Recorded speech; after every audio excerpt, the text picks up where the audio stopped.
Asterisk, have you ever paused and wondered, what truly happens at the very moment we leave this body? Is it the end of everything we know, or the beginning of something far greater? For most of us, death is wrapped in silence, mystery, and sometimes fear. We see the body grow still, and we ask, where has the life gone? Where has the soul departed? Paramhansa Yogananda, one of the greatest spiritual masters of the modern age, gave us a remarkable answer. He said that when we die, we do not disappear. Instead, we awaken into a world more real, more luminous, and more beautiful than this one, the astral world. According to him, this astral plane is not an imagination or dream, but a higher dimension of existence where millions of souls live, rest, and continue their journey. Yogananda described the astral world as a place of radiant gardens, shimmering colors, and celestial music, a realm where souls wear bodies of light, free from disease, decay, and limitation. To him, death was not the final chapter of life, but a gentle passage into this subtler world. And here lies the great mystery. If the astral world is our next destination, then why do some souls stay there for a long time in peace, while others rush back quickly into another birth? What really decides this? And how can we, while still alive, get even a glimpse of that world? In this journey together, we will explore the yogic map of the astral plane, understand the secret reasons why souls rest or return, and discover how meditation allows us to touch that world even before death. By the end, my dear friend, you will feel less fear of dying, and more wonder about the soul's eternal adventure. Asterisk. So, what exactly is the astral world? In the teachings of Paramhansa Yogananda and the ancient yogic scriptures, the astral plane is described as the subtle world of light and energy that exists beyond our physical senses. It is not a place we can touch with our hands or see with ordinary eyes, but it is very real, and in fact, more lasting than the material world around us. Think of it this way, the physical body we carry now is only a temporary garment. Beneath it lies a finer body, made of astral energy, and this body is the vehicle of the soul in the astral realm. When death comes, the physical body falls away, but the astral body continues, just as easily as you would remove an old coat and still remain yourself. In the astral world, the environment is created not of matter, but of vibration. Colors are more radiant, sounds more harmonious, and forms more luminous than anything we experience here on earth. Yogananda described radiant cities, gardens glowing with celestial light, and landscapes filled with peace and beauty. Souls there move freely, without the heaviness of flesh. They communicate not with words, but with thought. This may sound mysterious, yet in truth, the astral world is the home of every soul between incarnations. Just as we return home to rest after a day's labor, the soul returns to the astral world after its work on earth is done. It is a world of rest, learning, and preparation for the next birth. So, the astral world is not far away, it is interwoven with our own existence. It is the dimension that awaits us beyond death, and it is already alive within us, hidden behind the veil of our physical senses. Asterisk. Why did Yogananda say that the astral world is more real than earth? To our eyes, this physical world feels so solid and permanent, the mountains, rivers, and bodies all appear unshakable. But the yogis remind us that this solidity is an illusion. Everything here is temporary, changing every moment. What seems strong today crumbles tomorrow. Even our body, which we once thought was me, must eventually be left behind. The astral world, however, is made of a finer substance, pure energy, or prana. Yogananda explained it with a simple comparison. He said that the material world is like ice, solid and frozen, while the astral world is like water, fluid and free. Both are forms of the same essence, but the astral is closer to the original vibration of spirit. Because it is more subtle, it endures far longer and with greater beauty. In the astral world, there is no aging, no decay, and no disease as we know it here. Souls experience freedom from the heaviness of matter. They can travel instantly by thought, create by willpower, and live in harmony with divine laws. This is why Yogananda called it more real, because its foundation is closer to truth. Earth is like a shadow, a reflection of higher worlds, while the astral is more vibrant, closer to the source of life. When we meditate, sometimes we catch a glimpse of this reality, perhaps through inner colors, sounds, or a deep sense of weightlessness. These are reminders that what we call real life is actually only a passing dream. The astral world is where the dreamer awakens. To know this truth is to live without fear, for we begin to realize that our soul belongs to something far more permanent than this fleeting earth. Asterisk. What happens to the soul at the moment of death? Yogananda explained that death is not the end of life, but a transition, a doorway that leads from the physical plane into the astral. Just as we fall asleep at night and awaken in a dream world, so too does the soul fall asleep to the body and awaken in its astral form. The moment the last breath leaves the body, the soul slips free, carried in the astral body of light.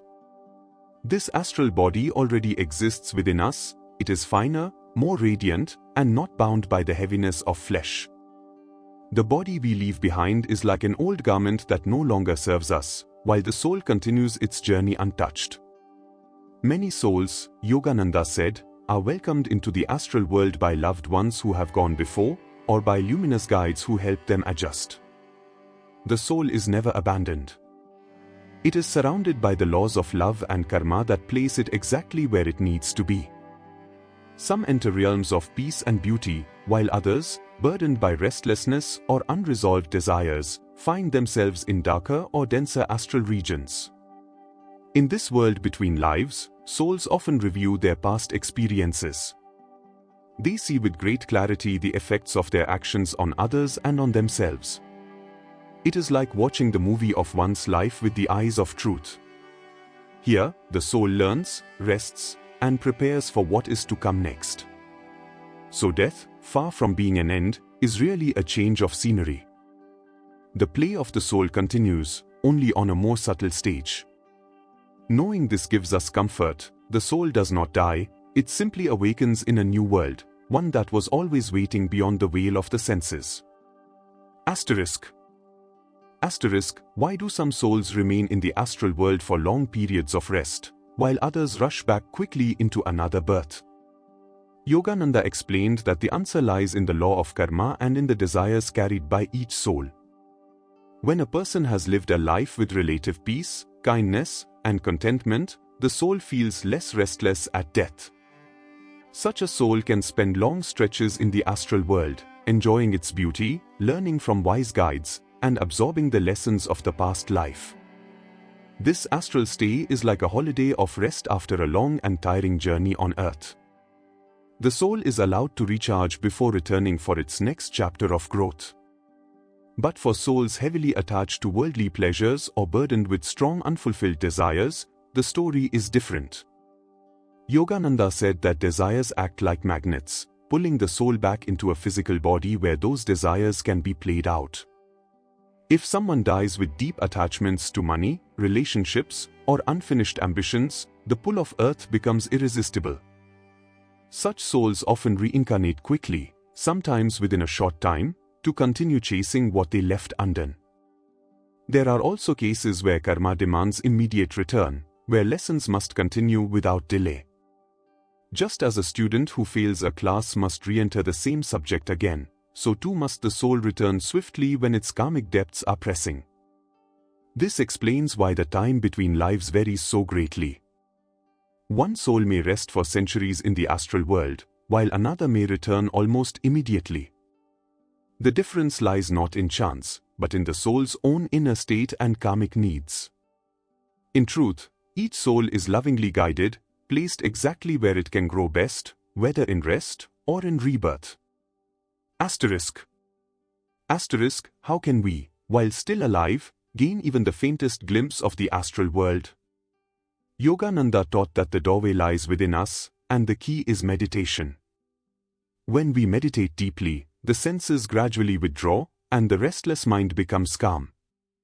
In that stillness, our awareness begins to shift from the physical to the subtle, and sometimes, for a moment, we experience the astral directly.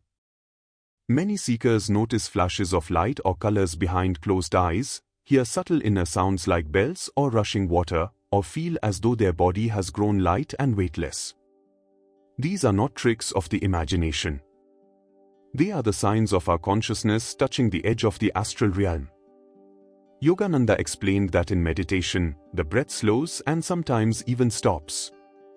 In that breathless state, the soul naturally rises into higher vibrations, the very frequencies of the astral world.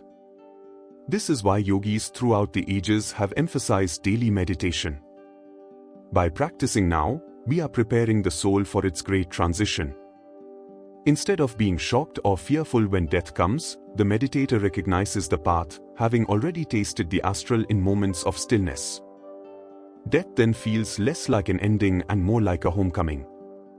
Even simple practices, sitting quietly, focusing on the breath, praying deeply, can open these inner doors.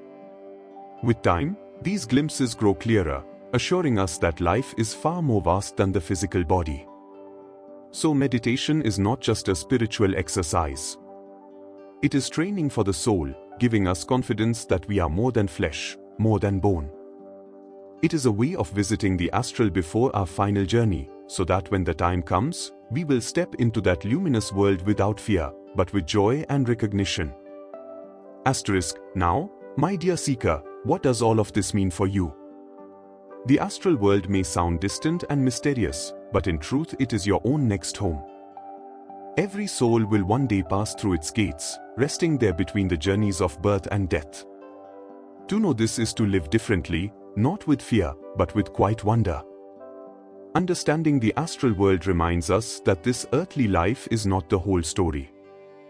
It is only one chapter in a vast book of the soul's eternal adventure. When we realize this, our problems and worries lose some of their weight. Death no longer appears as an end, but as a natural passage into another room of God's mansion.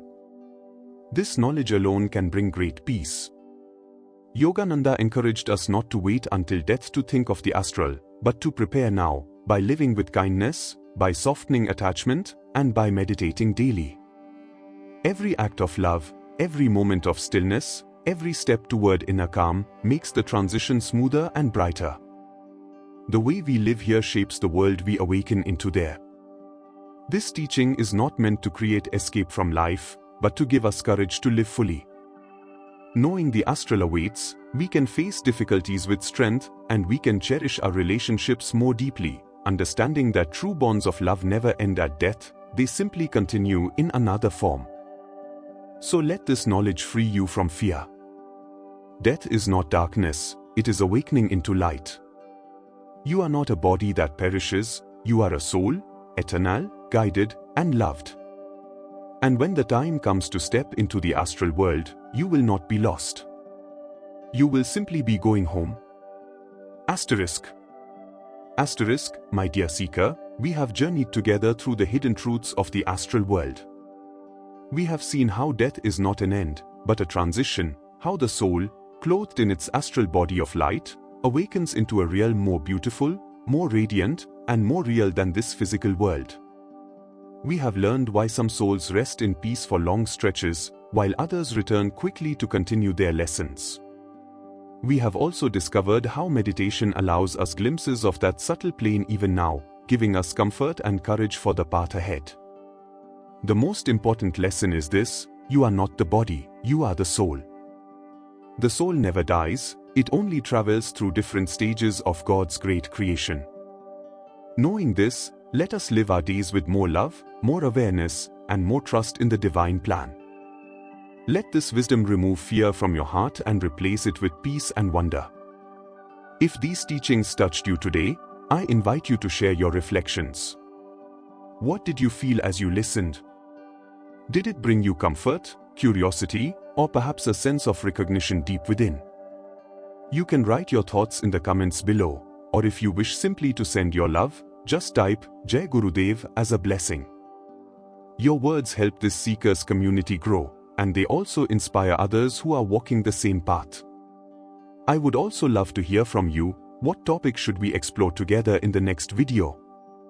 Is there a question about the soul, meditation, or the great masters that you would like answered? Your guidance helps shape these journeys we share. Until then, walk in peace, live with awareness, and remember always the eternal truth of your soul. Jai Gurudev. **